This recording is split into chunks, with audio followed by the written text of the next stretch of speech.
Olá, o tema do vídeo de hoje é a Idade Média e para falar de Idade Média precisamos ter em mente a divisão tradicional da história feita por historiadores do século XIX em história antiga, medieval, moderna e contemporânea. A história antiga, começando com a invenção da escrita em 4.000 anos antes de Cristo, vai até 476, queda do Império Romano no Ocidente, que inicia-se a Idade Média, de 476 a 1453, com a queda de Constantinopla, Império Romano no Oriente, que inicia-se a Idade Moderna, até a Revolução Francesa em 1789, que inicia-se o período contemporâneo até os dias atuais.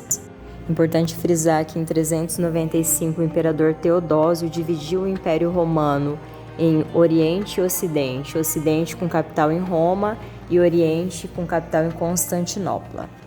Como que a gente pode compreender a Idade Média, né? A Idade Média pode ser compreendida como um período intermediário entre a Idade Antiga e a Idade Moderna, que vai da queda do Império Romano no Ocidente até a queda do Império Romano no Oriente. De acordo com a divisão tradicional, a Alta Idade Média começa no século V até o século X, caracterizado pela ruralização e consolidação do feudalismo. Baixa Idade Média pela crise do sistema feudal, pelo renascimento comercial e urbano e formação dos estados modernos.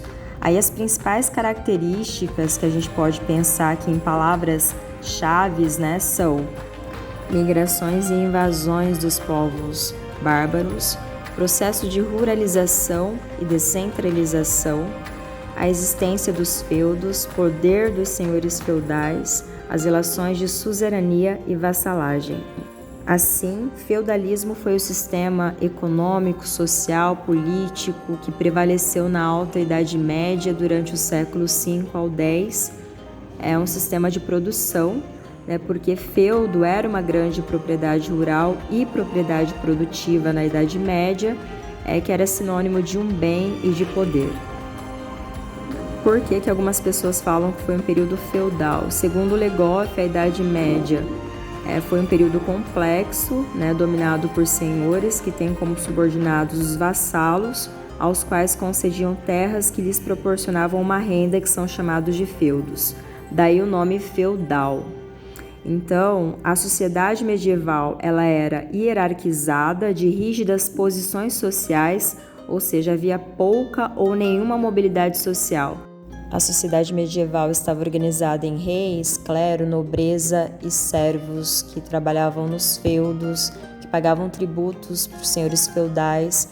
O rei, ele continua existindo na Idade Média, mas quem exerce o poder de fato são os senhores feudais. A gente continua falando mais sobre isso no próximo vídeo sobre Baixa Idade Média. Fontes na descrição e até!